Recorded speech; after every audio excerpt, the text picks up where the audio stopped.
Hello, everybody. Welcome back to Not Another Tooling podcast with myself, Austin Pearson, and my wonderful co-host, Mr. Matt Malcolm Brown. How are you today, Matt?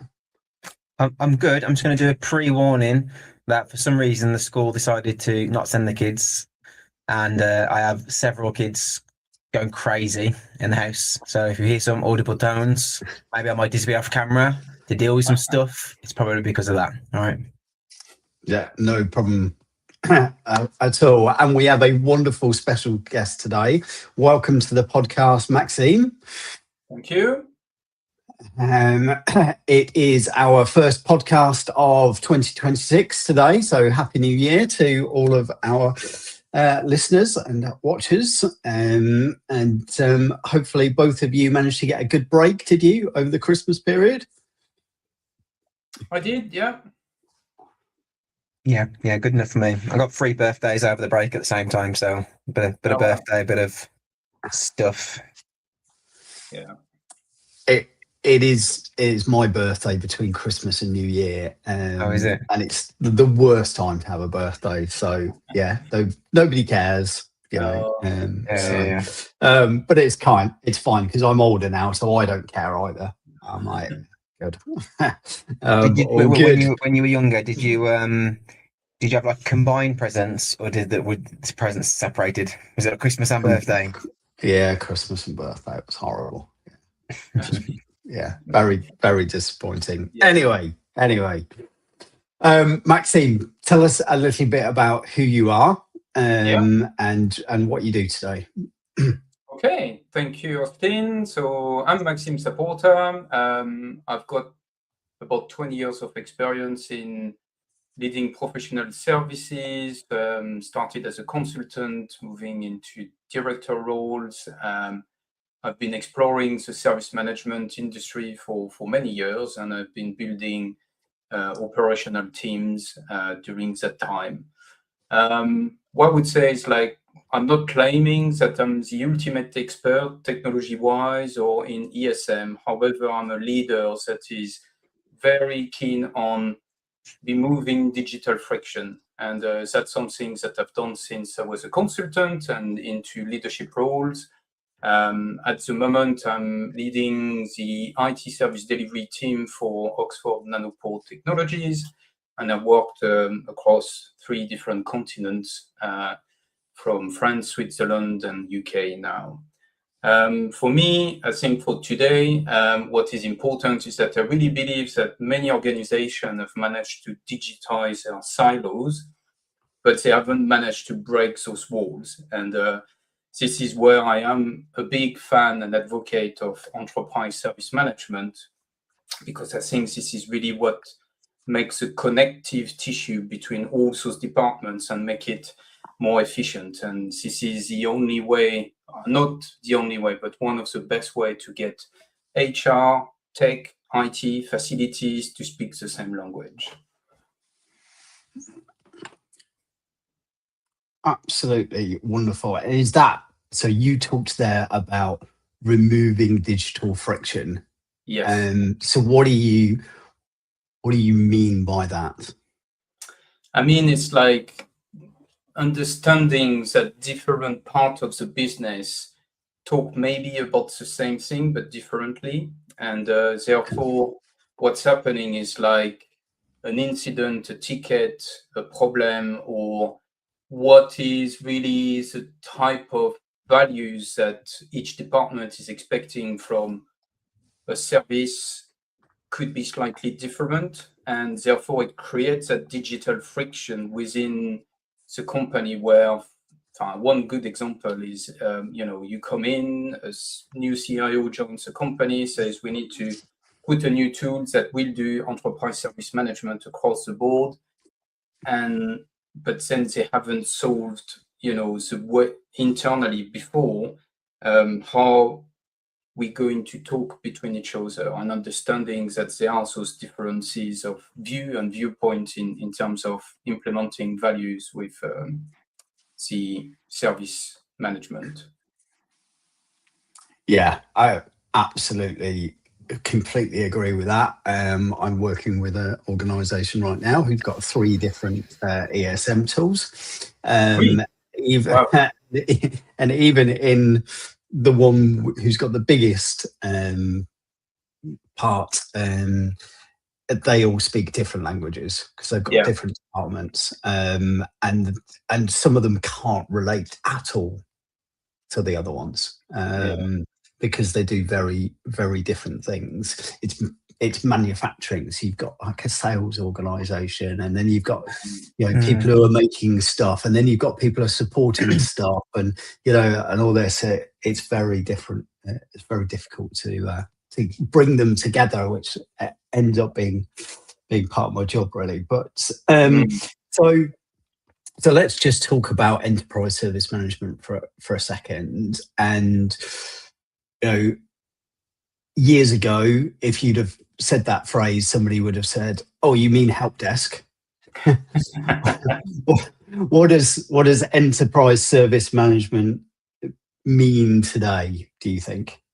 Yeah, well, I think it's really the opposite of that. It's not to manage tickets. It's really, again, I come back to remove digital friction. So the idea behind enterprise service management is maybe more to define the framework within an organization or a business to help them apply like a common way of thinking of delivering service internally or externally in a global way. So having like a common language and connecting all those dots between the various different departments. So if you take a very standard GML process or a new starter, there's always many departments involved between IT, HR, legal, and all of that needs to be seamless. The end user or the new joiner doesn't care where things are going.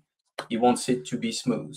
And then on another level, a CIO or a COO would like to know, what is really my velocity to value? How quickly are those people being onboarded within my company? Or how much time are we losing? And therefore, potentially, those people are not straight into their jobs. They had to wait a couple of weeks to be all given all the access to the various different applications. So that's kind of that. And that's why I was looking at enterprise service management as the operating system for the company, for the business. It's like if you make a parallel, you've got the hardware are the people and the department. The applications are the various ones that we are using. It could be like Workday, ServiceNow, Salesforce, and the ESM is like connecting all those elements and making it talk to each other.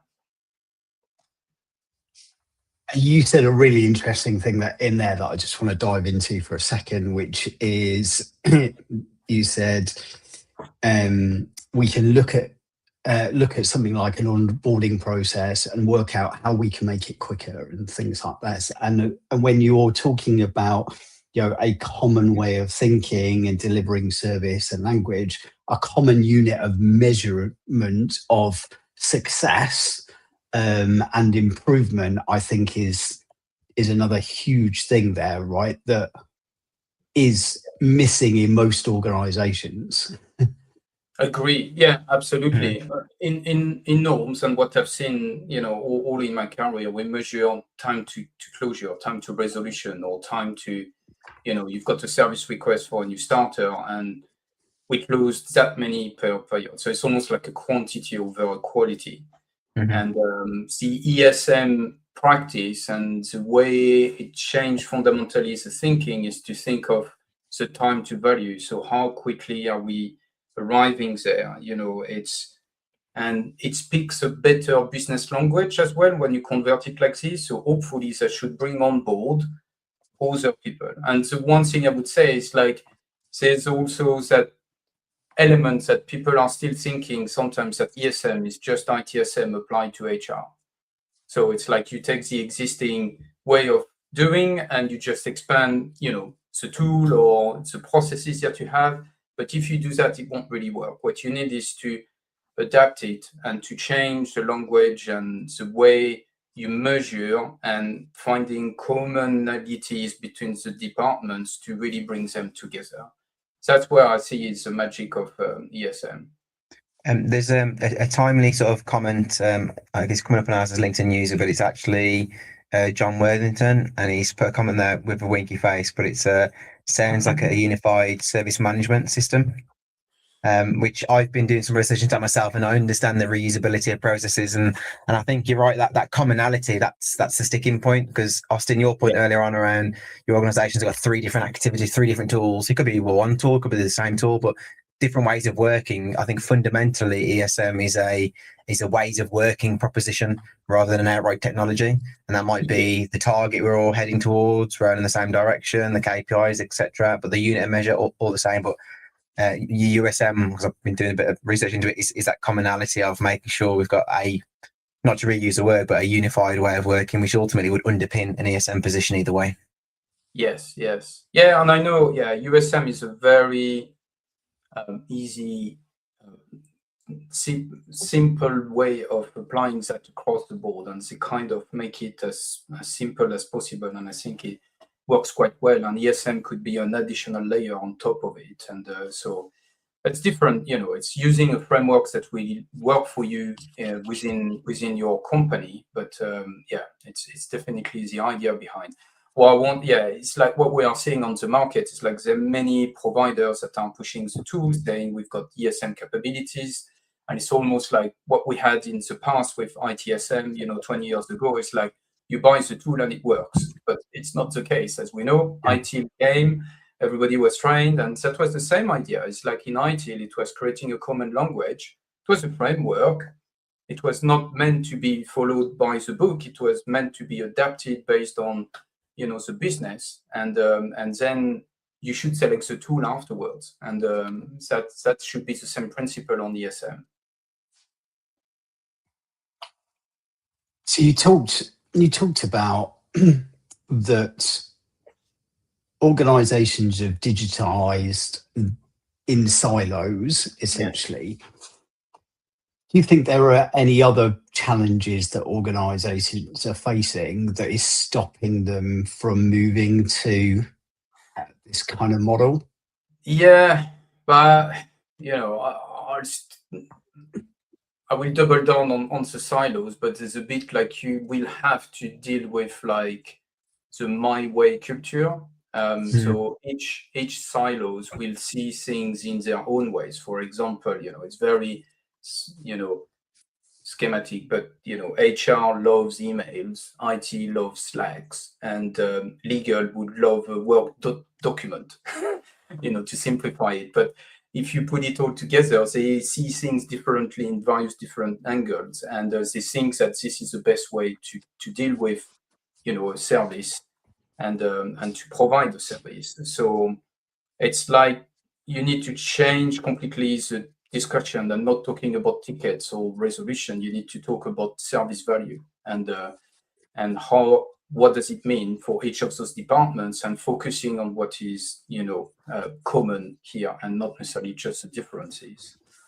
Another challenge I see is the data swamp, because we'll have multiple tools, and if we want to start making them to communicate between them, we might have at some point an overload of data, and it's a typical garbage in, garbage out, where if we haven't done like a proper data cleaning, data analysis of all the various different repositories, you take a Workday, a Salesforce, and a ServiceNow that they will have duplication. They will identify, for example, employee in different ways. And are you able to connect all of them, all those dots? If you're not able to do that, then your ESM tool will simply crash and give you like the wrong information. And I'm not even talking about adding an AI agent on top that will then generate the wrong information.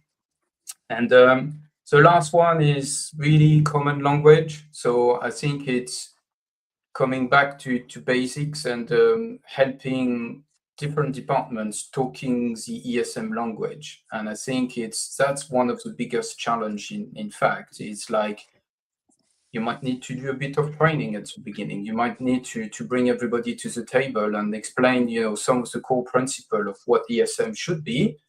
looking at the framework and then picking up what is important for your business and adapting it. So I think for me, that's 3 key challenges to really push things.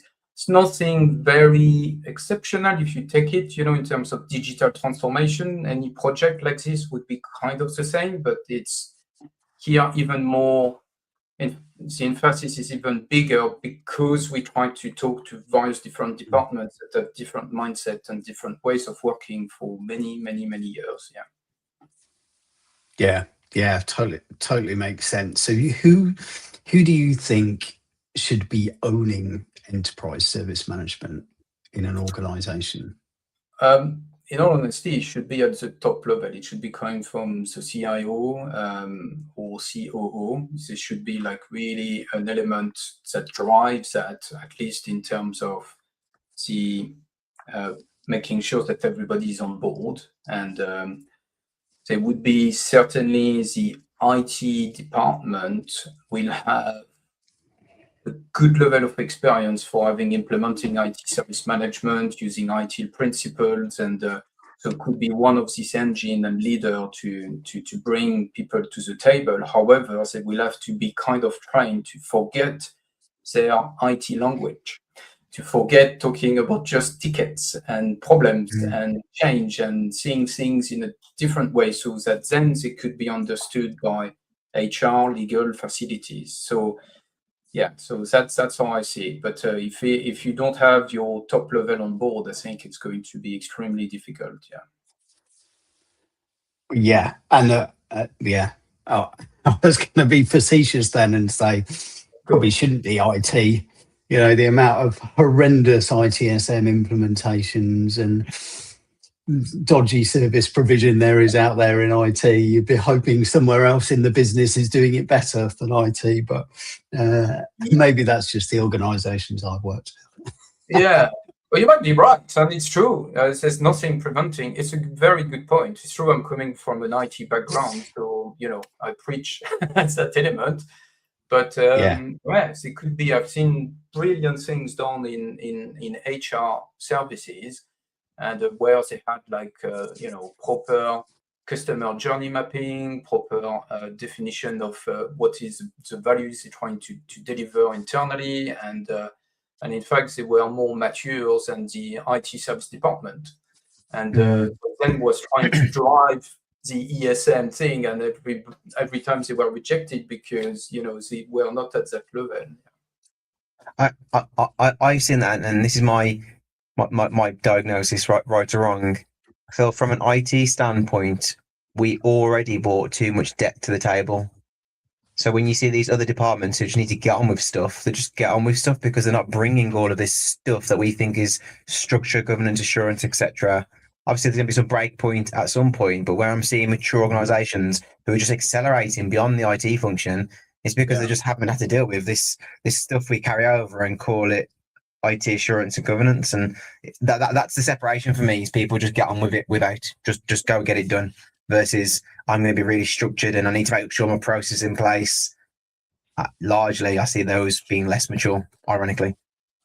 It's a good point, Matt. And I think for me, ESM could be the door to open for IT to become more aware and more flexible, and to start thinking of value and velocity to value. And I think that could change that mindset. That's what I would encourage a lot of people, to look into it. And but you've got a very valid point. And we've got a question pop up. Yeah, and it's all right. I was just going to lead into that because David brings up an interesting point then, because where do you go for budget for this, right? As you say, traditionally, IT have had ITSM budget, HR would have had their own budget for tools, different departments, all that. You're trying to bring this together, both from a tooling perspective, or certainly from a data perspective, but also from a kind of transformation program perspective, which may need other investment. So what's your experience there? So, My experience has been more difficulties, so meaning it was not owned at the right level. So we were hitting a lot of friction trying to, implement those solutions. So yeah, it was like we had an IT budget that we were expanding, but then, no one in HR was really asked to, to participate, or they didn't have that budget. So if we look at it on a pragmatic approach, it should be the chief operating officer that should, because the key thing of ESM is to make the whole operation more smooth within a company. So for me, they should be owning that budget and helping it to be across the board, because you need time from people in all the departments. So that's your initial investment of time and money. And in order to get those individual budget after, you need to have that oversight budget. Yeah.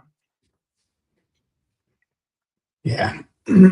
Yeah, I think you're right. It's interesting. So what's driving, or what should be driving people to change? I think a lot of organizations love this idea of ESM that you're talking about, but they are, as you say, digitally siloed today. So what are there any key events or projects or something where you go, actually, if you're doing that, that's the time to look at this on a wider level? Yeah, a good question. Because there's multiple ways of going there, you could have multiple different triggers, but I think it's talking about pain points. It's like identifying if a specific department has recurring pain points. So, talking to your HR manager or talking to the facilities leader, is that what is the key thing that is really, you're losing sleep against, and trying to see if then that specific issue could be mapped on something, for example, IT has solved or HR has solved, and therefore you start finding that common discussion. So I think that there's no one trigger, I think, that we can identify. That would be a bit too simple, and maybe that's one of the issues why ESM is not, so broadly implemented everywhere. So it requires a bit of, lots of stakeholder management and going in and talking to various different people and spending a bit of time to map all of that. Yeah. So it's not a direct answer, but that's kind of the way I see it. Yeah. It's really interesting that how many businesses don't do that, but should do. I've done a couple of big projects with manufacturing companies recently, and they're very good at looking after the number of screws in a warehouse that are going on an engine, and yet you phone up the help desk and they still have no idea what laptop you're running and what version of Windows it is and things like that. And I'm like, you've got the perfect processor for it there. Yeah. But you have, on something that cost you 20p, but this thing that cost you £1,000, you've got no idea about. So it's a really... Isn't that though, because we're all in the IT space, isn't that systemic of the... I mean, we all work with some very big, complex, very well-known companies, and from the outside in, they look super well organised and clearly doing well in the market, and then you just peer behind the door and it's not so tidy. That's like a lot. And we all work with these different big companies. I've stopped being more surprised these days, but even so, some companies who are doing really, really well, actually functioning really well perceived in the market, good revenue, good profit. You go behind the scenes and look at things operationally, and it is not. I mean, there's loads of words I could use that sentence, but you get the gist. Yeah, I totally agree. I had similar example at Austin. Is like a manufacturing company building big things, not to cite them, but flies. And it was the similar things. It's like you hope that they put all their money in building those engines really well, and which they were doing, but the IT department was really laid at the bottom of the pile. And I thought I would learn a lot about how to run projects fantastically, and the operational guides would be fantastic, but yeah, it was not the case. So yeah. And just to play devil's advocate briefly, because I know we're running low on time already, Austin. Just devil's advocate briefly. We see those companies who are doing really, really well, and then we look from our perspective in our ivory tower that operationally it doesn't look so good. Well, who's right? They're doing well. Yeah. Are we going to introduce loads of debt and actually slow them down now? Are we as a function going to impact operational viability? I don't know, but I've got to look at it objectively and ask the question, because they're doing absolutely fine before we interrupt. Yes. It's about, it's like change management 101. It's like, do you need to change things if it's working well? And why break things even if the company is doing well? And that's, the values they're providing to their consumer or customer or clients is there, and their satisfaction. So it's a very good point. It's true that we could come too often with our blinkers like we can improve every time, but yeah. Okay, so yes, you've decided you want to do something. You've had a chat as a CIO, let's say, with your counterparts in facilities and HR. You've gone to meet the COO and said, okay, we want to do this ESM thing properly. What are the top 3 most important things you should be considering or focusing on? So the obvious one is that don't try to boil the ocean to start with. It's like thinking, I'm going to do HR, legal, facilities all at once, and put everybody around the table and push. And because, we know that it's not going to go as smoothly as you think, and you might end up doing like a 3-year strategic program and get nothing out of it. So I would focus to start small, select, one department that you've identified. I was talking earlier about the pain point. You've got a specific pain point on, the GML process that you can target immediately, and then they become kind of the champion within the company for the other departments. Say, look what we've just done between IT and HR. We could do the same for you facilities. Let's sit down now, and then you bring one more. So you expand like this. So the second one, I would say, is kind of going together, is really finding internally your willing coalition. So it's like, who are the key stakeholders within you will find people who already have that mindset of service mindset, and who wants, to do it, but they were stuck in some ways, or, BAU activities comes in and they don't have the time to think about it. So it's finding them and creating that kind of little group to push that. Very much, what you do in any digital transformation project, but here it's like interdepartmental one would be a good one. So it's really reaching out to the people. And again, the third one is mapping the process first. So not choosing the tool straight away. And even if you have lots of pressure from, a lot of wonderful solution on the market, but if you don't try to create your process and you buy the tool, you might end up with like, the analogy I would take is like it's having a burger without the meat in the middle. So you just have the condiments and the bread, but you haven't got the main elements that combine everything and that makes a burger what is a burger, and would be a bit dry otherwise. There's a comment that so there's a quick one. There's a comment from Jan Bon Bon, and it comes to that point. He says, and if we leave ESM to the tool vendors, it gets more complex, messy, and expensive. And I think that power wagging the dog situation happens more often than not, where people are buying the thing actually before defining what's needed. Yeah, that seems to happen fairly commonly. I know, but we know, and we've been there. ITSM is the same. Huh? We've always had that challenge where, being in experience of leading professional services or being a consultant, where you end up helping a customer who just bought the tool, but now they say, what are we going to do with it? Yeah. Help us figure it out to implement incident and change management. And quite often, sometimes down the line, this is the part that is tricky, is to realize that it was not really what suited to what your needs, and so you could have some weird conversation around. So, and I know it's a difficulties that you'll have. Who is purchasing, the procurement within the company? Yeah, so you could be in that situation.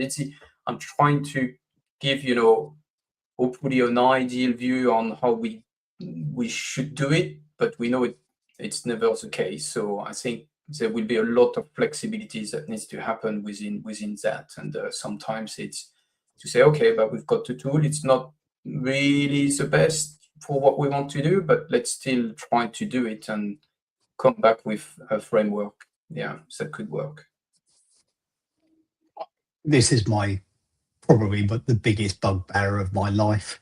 I've worked for vendors for 25 years.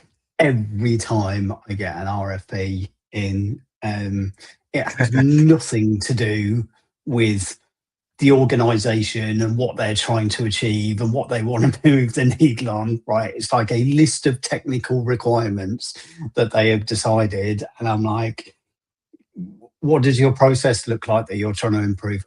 We don't know. How's the business going to be better? What are you trying to move the needle on? Profit, customer experience, revenue, whatever. We don't know, but we definitely need a tool that has this widget that blah, blah, blah, blah, blah. And I'm like,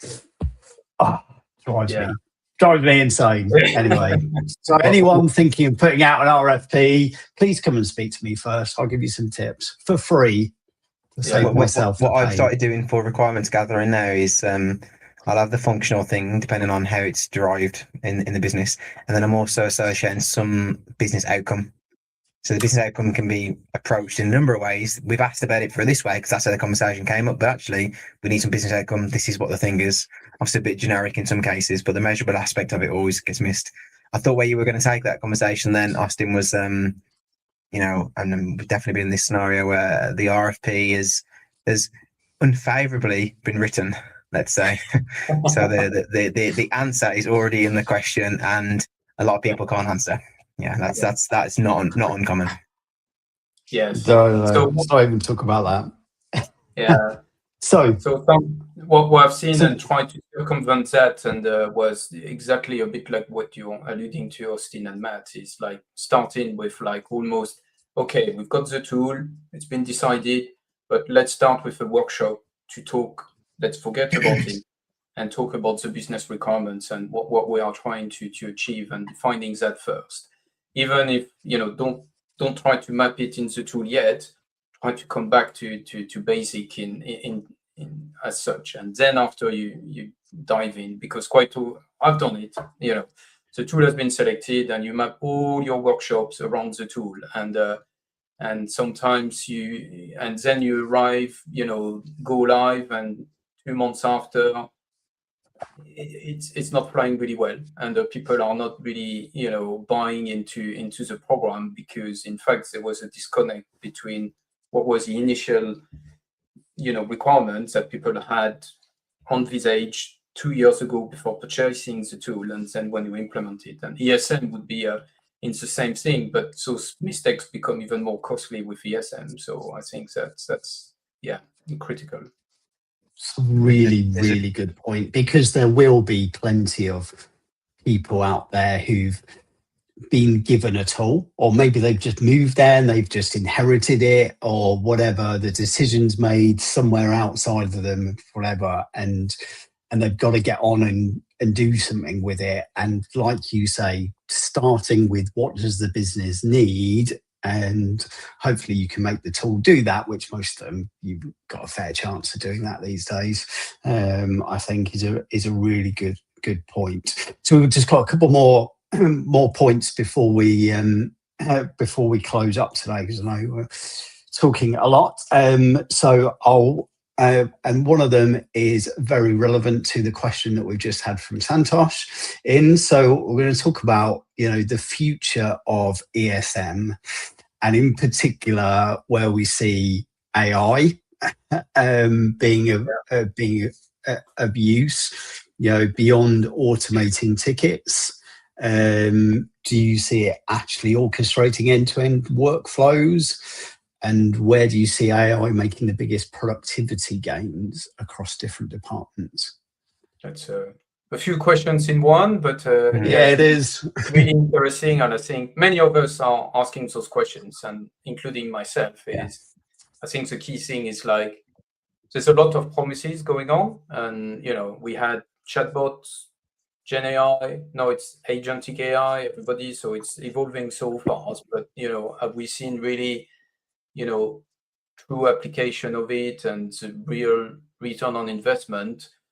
Not yet. So I think there's still an element that we need to watch that space. It's going to evolve very, very quickly.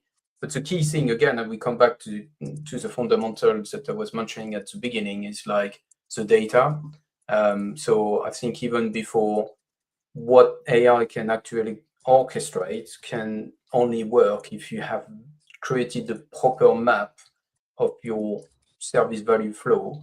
And in order to do that, it's having an ESM framework and thinking of that first. So you've mapped that, then because no AI tool will be able to guess what are your business rules.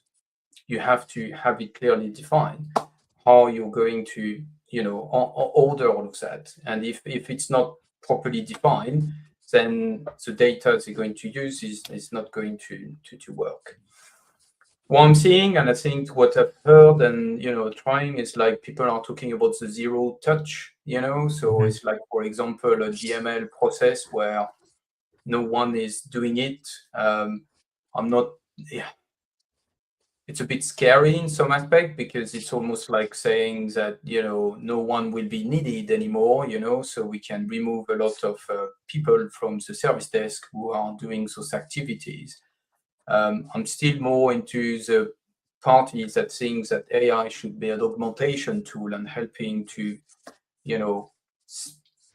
cut timing and make your time to value quicker. But I'm still seeing that a human touch will be key and essential, and I see it in the organization I'm working for at the moment. We, similarly, we develop tools that we sell to our customers, appliances, not tools, but in the life science industry. And you need a lot of human connection and communication. We're talking about R&D, lab development, and I don't think they'd be keen on having something that is entirely automated without human touch.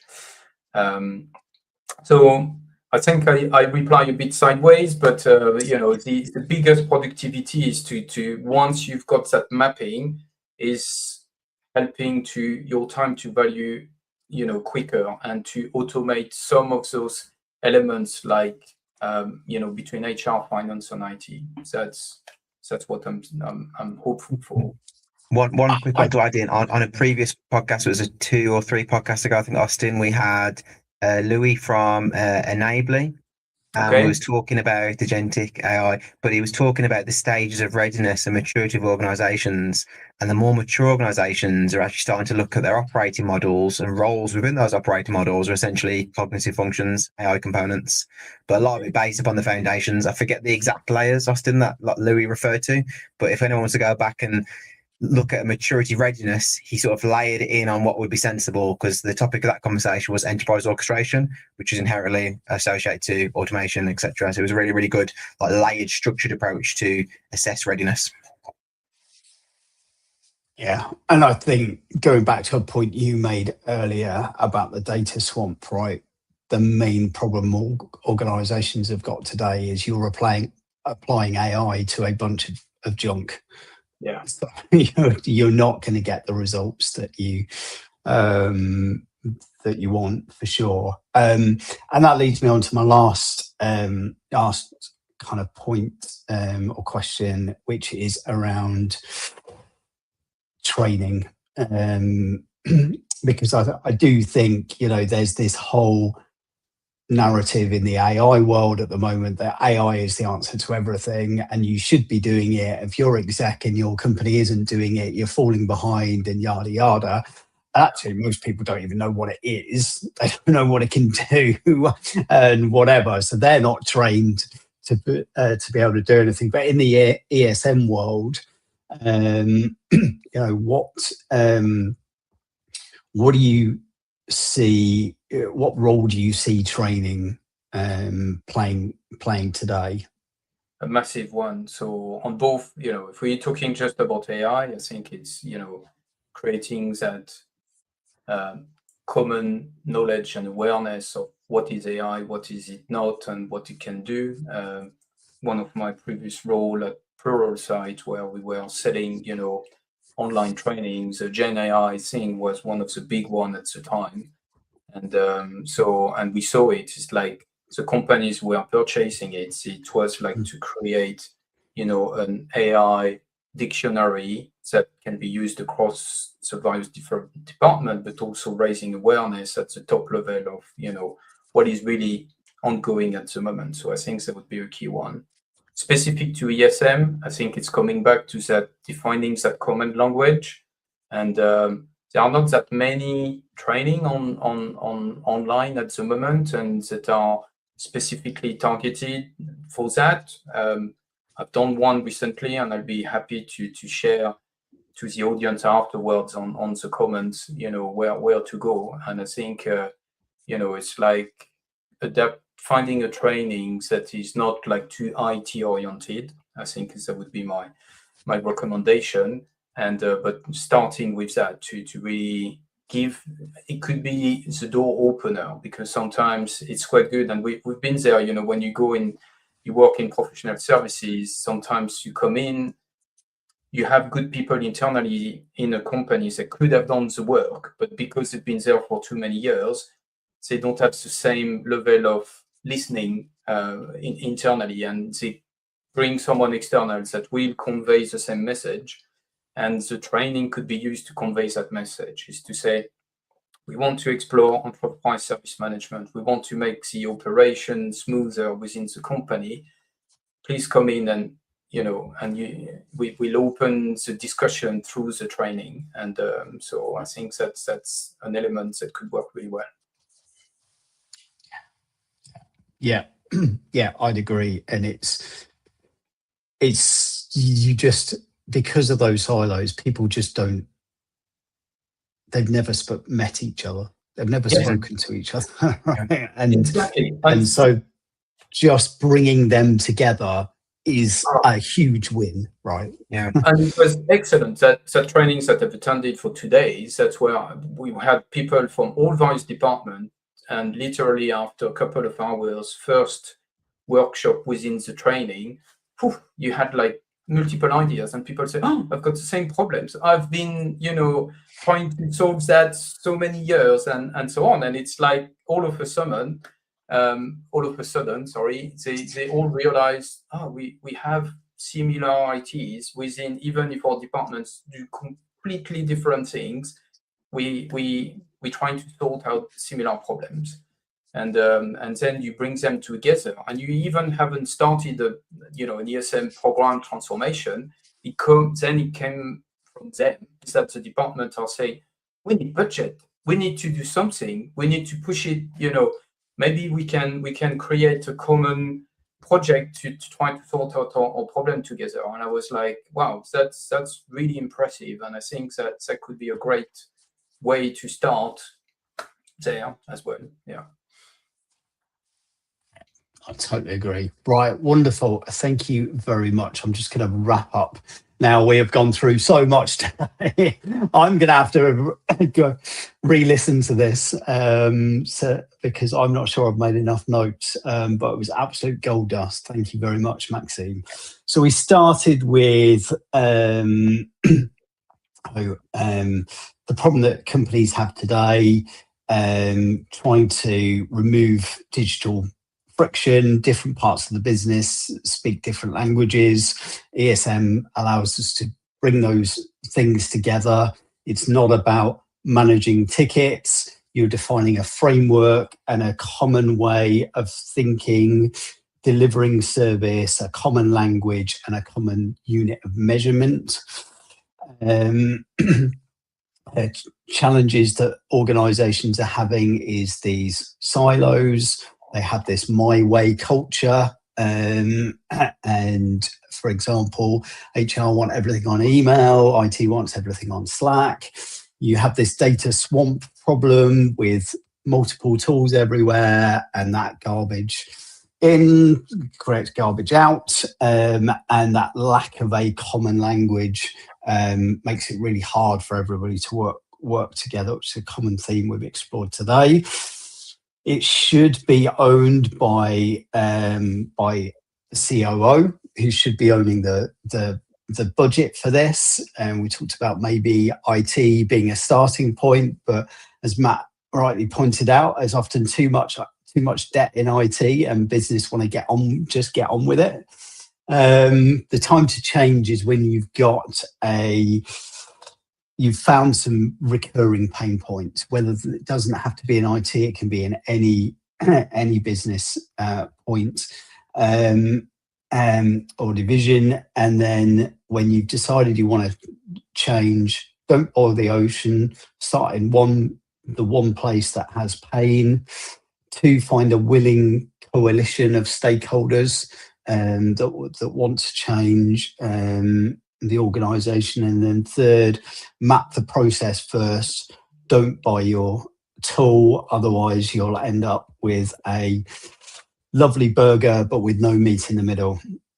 And then we talked about what does the future look like, and particularly the role of AI, and you're seeing that more as an augmentation tool rather than a replacing people tool, and that very much you need to fix the data problem first before you apply AI to that.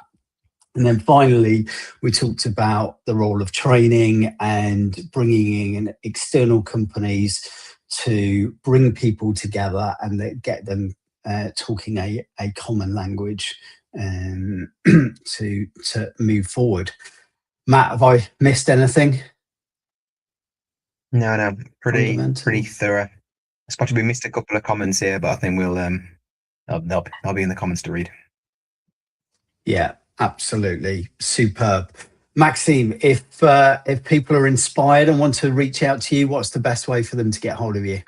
LinkedIn is, I'm pretty active there, and that's the best way to reach out to me. Yeah, I definitely recommend everyone to follow Maxime on LinkedIn. He's a regular poster and some gold dust on there. So once again, thank you so much for coming on. Really, really appreciate it, Maxime. That was superb. Matt, what have we got next in the diary for our wonderful We haven't got anything followers? confirmed yet, but very, very soon. So as soon as we get it confirmed, we'll get the posts and the events pushed out. But we'll be aiming for at least one session in February. I know some of those guests that are coming on, and they're very excited. So keep your eyes and ears peeled, and we shall have something up very soon. If you've got a topic that you would like us to cover specifically, or anybody that you think would be a great guest on the podcast, do reach out to Matt or I, and we would love to hear from you. So thank you very much, everyone. And thank you, Maxime, once again. Take care. Thank you. Bye.